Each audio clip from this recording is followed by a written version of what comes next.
Bonjour, aujourd'hui je vous propose de parler de l'anatomie du cheval et du vocabulaire qui s'y rapporte. Allez, on va regarder sur cale ce que ça donne, comme ça vous l'aurez bien en tête. Particulière pour les chevaux, contrairement aux chiens, aux chats ou à tout autre animal, c'est qu'on va employer un vocabulaire pour désigner son anatomie qui se réfère à l'humain. Donc on ne va pas parler de pattes mais de jambes, on ne va pas parler de museau mais de nez. Il va y avoir tout un vocabulaire spécifique et qui va le plus souvent se rapporter au terme qu'on va employer pour un humain. Donc on va commencer par la tête, gentiment. Bon, les oreilles, vous savez, hein, vous connaissez tous. Jolie petite oreille de Poitevin bien velue. Comme vous pouvez le voir, ça perturbe énormément. On a des parties spécifiques dans la tête du cheval, notamment la ganache, ici, qui fait partie de sa mâchoire. On a le petit bout du nez, voilà, avec ses naseaux. Le cheval n'a pas une gueule, il a une bouche, il a des lèvres. Ici, ce qu'on a là, tous les crins qui constituent cette espèce de frange là, ça s'appelle le toupet. Ensuite, bien sûr, vous connaissez tous, on a la crinière, crinière assez abondante et épaisse chez Cal, et c'est la race qui veut ça. Donc, lui fait des tresses pour qu'il ait moins chaud l'été. Voilà.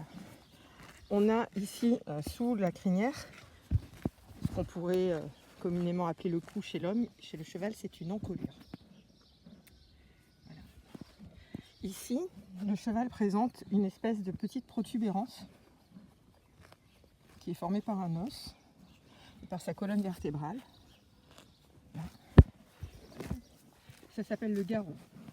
Le garrot, c'est un endroit très très important qui est très sensible chez le cheval.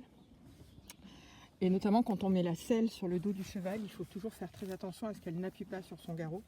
On fait une action qui s'appelle justement dégarrotter.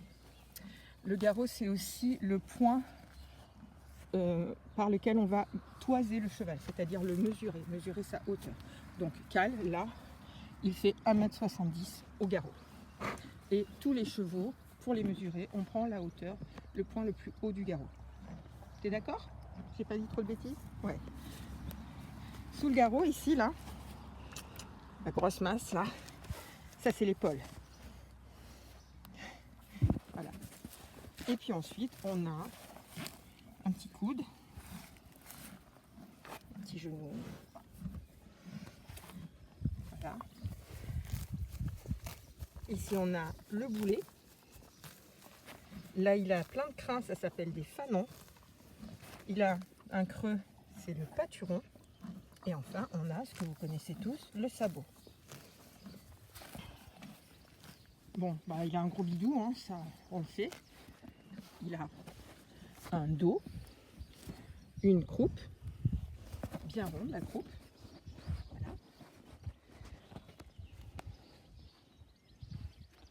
Voilà. Des jarrets.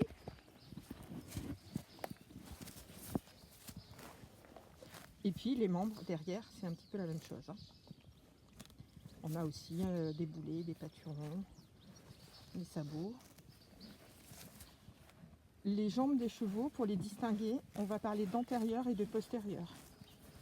Donc là, par exemple, le pied le plus en avant de Cal, c'est son antérieur droit.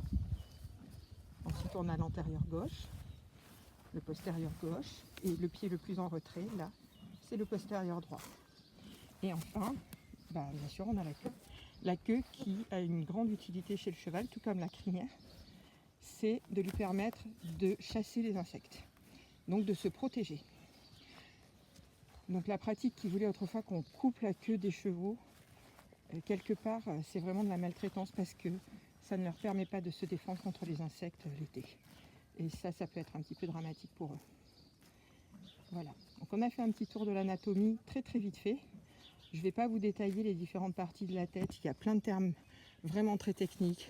La salière, l'hypophyse zygomatique, voilà, il y a plein de termes. Tout comme le sabot, on a plein d'éléments dans le pied qui sont spécifiques. La paroi, la ligne blanche, la fourchette, les lacunes médianes, les lacunes latérales, les talons, les glomes, la pince, la sole, voilà. Mais je pourrais, si ça vous intéresse vraiment, vous montrer ça dans une autre vidéo.